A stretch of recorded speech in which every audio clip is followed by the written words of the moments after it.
வணக்கம். ஸ்ரீலங்காவின் சுதந்திர நாள் ஈழத்தமிழருக்கு கரிநாள், தமிழர் தேசத்துக்கு கரிநாள். அந்த விதத்திலே இன்று பிப்ரவரி மாதம் 4ஆம் தேதி ஸ்ரீலங்கா தேசம் தன்னுடைய சுதந்திர தினத்தை கொண்டாடி கொண்டிருக்கின்ற அதே வேளையிலே வடக்கு கிழக்கு தமிழர் தாயகத்திலே தமிழர்களாகிய நாங்கள் இன்றைய நாளை பிப்ரவரி 4ஆம் தேதியை கரிநாளாக அனுஷ்டித்துக் கொண்டிருக்கின்றோம்.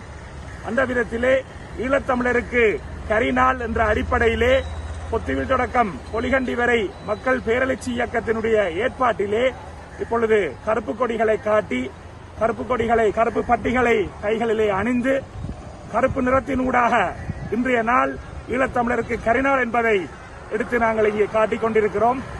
அந்த விதத்திலே நல்லூரிலே அமைந்திருக்கின்ற தியாக தீபம் திலீபன் அண்ணா அவர்களுடைய நினைவாலயத்துக்கு முன்பாக இந்த அடையாள போராட்டத்தை நாங்கள் முன்னெடுத்திருக்கின்றோம். காலங்காலமாக 1948ஆம் ஆண்டிலிருந்து இன்று வரை ஈழத்தமிழருக்கான இனப்படுகொலைக்கு, இன அழிப்புக்கு நீதி கிடைக்கவில்லை.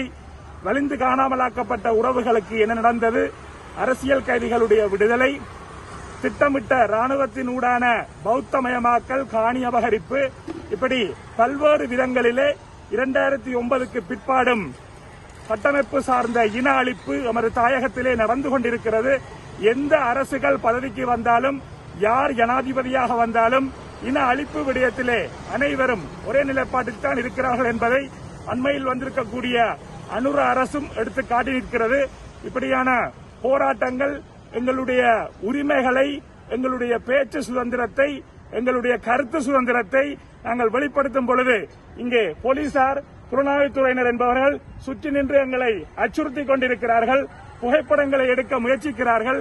கடுமையான அச்சுறுத்தல்களுக்கும் ஸ்ரீலங்கா அரசினுடைய இந்த அடாவடி ஆக்கிரமிப்புக்கும் மத்தியில் தான் நாங்கள் இந்த போராட்டங்களை முன்னெடுத்துக் கொண்டிருக்கிறோம்.